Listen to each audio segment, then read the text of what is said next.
हालांकि ये साइकिल यात्रा मेरी 2 अप्रैल 2020 को होनी थी, लेकिन 22 मार्च 2020 में एक महामारी के कारण, जो कि असली है कि फर्जी आप जाने, मुझे तो नहीं पता, उसके कारण ये स्थगित हो गई और सारा मामला जो है वो रुक गया। फिर हमने एक प्रपोज़ किया कि हम दिसंबर में या नवंबर में करते हैं। उससे पहले सितंबर में किसान आंदोलन शुरू हो गया।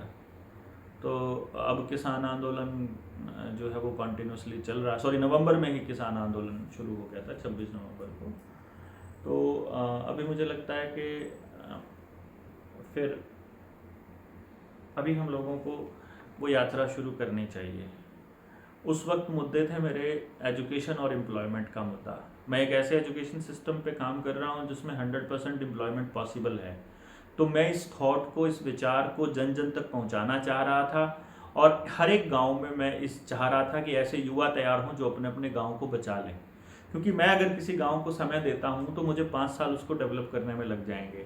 तो क्यों ना हम ऐसा करें कि हर गांव के अंदर 10-20 युवा ऐसे तैयार कर दें और उनको मैं ट्रेनिंग दे दूं और उनको मैं एक एक चीज़ बता दूं कि हर चीज़ किस तरह से एक दूसरे के साथ इंटरकनेक्ट होगी, कि कोई भी आदमी बेरोजगार ना बचे, कोई भी बच्चा जो काम करना चाहे उसके लिए रोजगार के अवसर वहीं अवेलेबल हों, उसकी ट्रेनिंग का इंतजाम वहीं हो उसके गाँव के आसपास ही। क्यों ना हम इस पैसे के जाल से निकल जाएं और इस कर्जे वाले जाल से निकल जाएं और अपने लिए एक उज्जवल भविष्य बनाएं, अपने बच्चों के लिए एक बेहतर देश बनाएं। तो उस समाज की परिकल्पना में मैं निकलने वाला था, लेकिन उस दौर में हम रह गए। फिर ये किसानों के बिल आ गए, फिर ये बीमारी आ गई, इसने तोड़ दिया, सारी मार्केट ख़त्म हो गई। तो फिर इस बीमारी की आड़ में बहुत सारे ऐसे कानून आ गए, जैसे क्षतिपूर्ति कानून आया, बिजली का कानून ये लेकर के आने वाले हैं। फिर जो चालान का जो व्हीकल एक्ट जो इन लोगों ने अमेंडमेंट किया, जिसके अंदर चालान इतने भारी कर दिए। एक तरफ तो हम लोगों की सैलरी ख़त्म हो गई है, एक तरफ तो हम लोगों की नौकरियां ख़त्म हो गई हैं, बिजनेस ठप हो गए हैं, कर्जा हम पे चढ़ गया है, ऊपर से ये लोग हमको लूटने का नया तंत्र बढ़ा रहे हैं। महंगाई रोज़ की रोज़ बढ़ रही है, पेट्रोल डीजल के दाम, उसके ऊपर 260% तक हम लोगों को टैक्स देना पड़ रहा है, उसको जीएसटी के दायरे में नहीं लेकर के आए हैं, और इनसे कोई चीज़ संभल नहीं रही है। तो हर तबके की अपनी अपनी प्रॉब्लम्स हैं। उन्होंने उज्ज्वला योजना के तहत सिलेंडर दिए, लेकिन उसको भरवाने के लिए उनके पास पैसे नहीं हैं, क्योंकि दिहाड़ी नहीं बची है, क्योंकि काम नहीं बचे हैं। तो प्राइवेट संस्थाओं का अलग मतलब प्रॉब्लम्स हैं, मार्केट की अलग प्रॉब्लम है। इन्होंने मार्केट एसोसिएशन और आरडब्ल्यूए के अंदर बीजेपी वालों ने, संघ वालों ने अपने आदमी घुसा दिए, तो वो लोगों की आवाज़ नहीं उठा रहे हैं। इनके नेता और मंत्री भी ऐसे हैं जो लोगों की आवाज़ उठाने वाले हैं ही नहीं। हमारा शिक्षा मंत्री देख लो, हरियाणा का, मतलब उससे बात करो तो फीलिंग आती है यार इसको मैं चपड़ासी ना लगाऊं और इसको शिक्षा मंत्री बना रखा है। उनके आगे फिर वो पीएचडी करे हुए लोग सल्यूट मारते हैं, आईएएस उनको वो इंस्ट्रक्शंस देता है। तो इसलिए हमने ये सोचा कि क्यों ना हम एक जन यात्रा शुरू करें, एक साइकिल यात्रा शुरू करूं। साइकिल यात्रा के 2 फायदे हैं। देखिए, कार में जाना आना बहुत आसान होता है। साइकिल यात्रा का एक तो मैं कनेक्ट हो पाऊंगा उन लोगों से, कुछ पैदल चला, कुछ साइकिल पे चला, इस तरह से हम लोग चल सकते हैं। और फिर क्योंकि लोगों को जगाना है, हमें कोई ड्यूटी पूरी नहीं करनी है, हमें लोगों को जगाना है। तो हमारा टारगेट ये है कि एक डिस्ट्रिक्ट हेडक्वार्टर से हम दूसरे डिस्ट्रिक्ट हेडक्वार्टर तक जाएंगे। बीच में अगर कोई गांव अपने लिए प्रोग्राम चाहता है कि हमारे गांव में आप आइए लोगों को जगाने के लिए, तो वहाँ पे हम लोग आएंगे। 2 परफॉर्मे होंगे हमारे। पहला परफॉर्मा एजुकेशन से रिलेटेड होगा, दूसरा हेल्थ से रिलेटेड होगा, तीसरा रोजगार से रिलेटेड होगा, चौथा हमारा एक ज्ञापन होगा। उस ज्ञापन में हम कुछ मांगेंगे।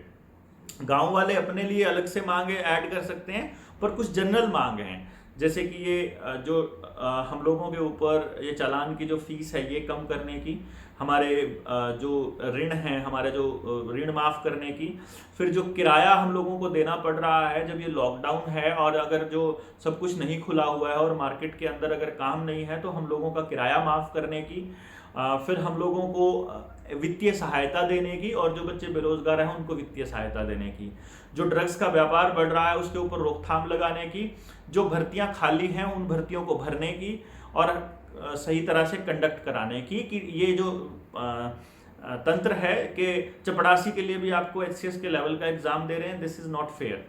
आप वो कोई तरीका निकालिए जो एक्चुअली फेयर हो, जो उस तरह के लोगों को छांटने में कामयाब हो, जो उस तरह जो जेन्युइनली उस फील्ड के लिए बने हों। और आपसे नहीं होता है तो हमारे पास वो टेक्निक भी है कि हम आपको बता सकते हैं कि आपको टीचर्स चाहिए तो ये लोग पैदाइशी टीचर्स हैं, आपको स्पोर्ट्समैन चाहिए तो ये स्पोर्ट्समैन है पैदाइशी, आपको जिस फील्ड के लिए लोग चाहिए हम आपको निकाल के दे देंगे।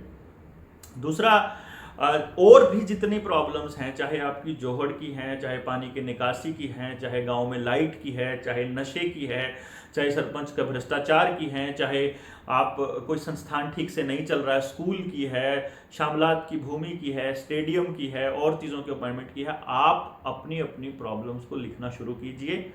मुझे आप यहाँ कमेंट बॉक्स में लिखिए। आप मुझे व्हाट्सएप पे 9518170000 9518170000 हिंदी में बोल देता हूँ दोबारा से, 9518170000 पे मुझे व्हाट्सएप करिए।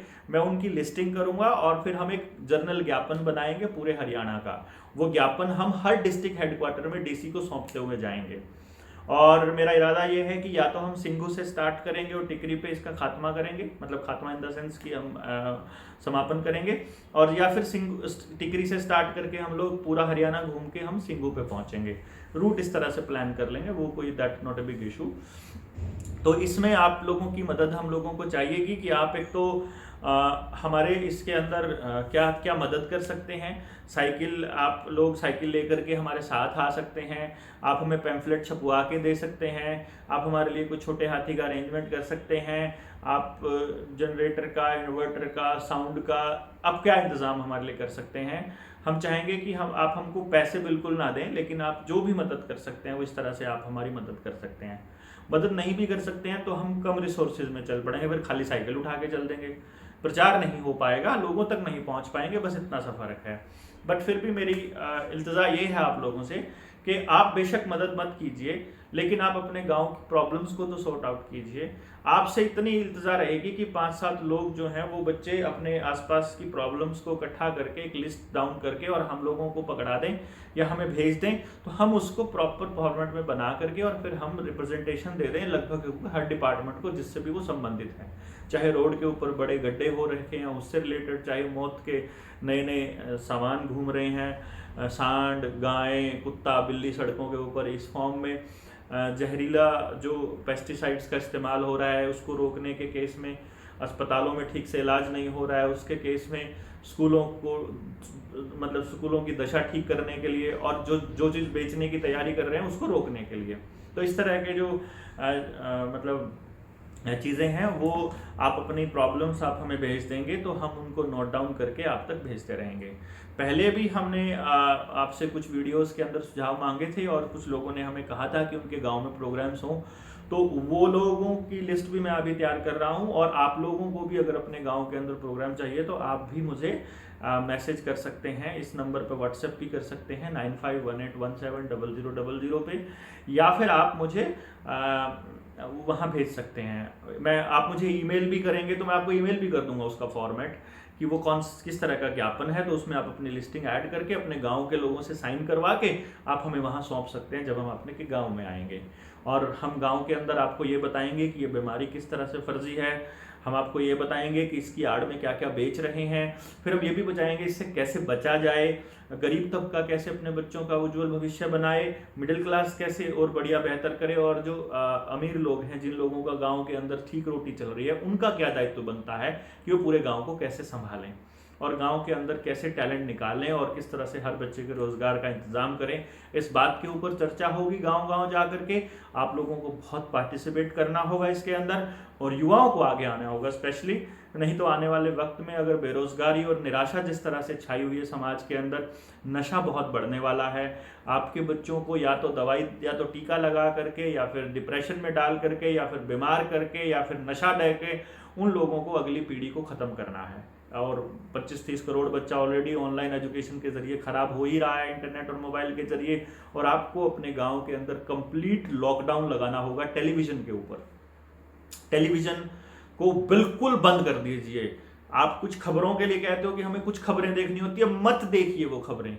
असली खबरें अपने आसपास जो हो रहा है वहाँ से देखिए, और खबरों का ट्रैवल हो जाएगा, आप चिंता मत कीजिए। बट आपके दिमाग को ब्लॉक करने का रास्ता टेलीविज़न के थ्रू चल रहा है, उसको बंद कर दीजिए और जितना हो सके इसको लोगों तक पहुंचाइए, अगले गांव में भेजिए, पास के गांव में भेजिए, दूसरे लोगों को बताइए, और हम इस मुद्दे के ऊपर इकट्ठे होंगे। और मैं पूरे हरियाणा के लोगों से मिलके इसके ऊपर देखना चाहता हूं उनकी राय क्या है और क्या वो वाकई अपने गांव को बचाना चाहते हैं। कोई एमएलए, कोई एमपी, कोई मुख्यमंत्री, कोई दुनिया का आदमी आपके गांव को बचाने नहीं आएगा। आपके गांव को और आपके बच्चों के भविष्य को आपको बचाना पड़ेगा, एक्टिव पार्टिसिपेट करके। उसके रास्ते हमारे पास पूरा का पूरा प्लान है, वो हम आपको बता देंगे, और इसी के लिए हम लोग आपके गांव में इस यात्रा को कंटिन्यू करना चाहते हैं। आपको जो भी सवाल पूछना है आप कमेंट बॉक्स में लिख के पूछ सकते हैं। मैंने नंबर आपको 2 बार बोल चुका हूँ, 9518170000। आप यहाँ पे व्हाट्सएप करके मुझे बता सकते हैं। कोशिश कीजिएगा डायरेक्ट कॉल ना करें, व्हाट्सएप करवा दीजिए। अगर आपको नहीं करना आता तो किसी से करवा लीजिए, किसी और बच्चे को बोल दीजिए, और मैं आपको वो डिटेल्स भेज दूंगा। तो प्लीज़ आप इस मुहिम के अंदर आइए, गांव को बचाने की शिक्षा क्रांति यात्रा का हिस्सा बनिए, और बहुत से लोगों को जगाइए और खुद भी जागिए, और अपने बच्चों को बर्बाद होने से बचाइए, उनके भविष्य के लिए काम कीजिए। धन्यवाद।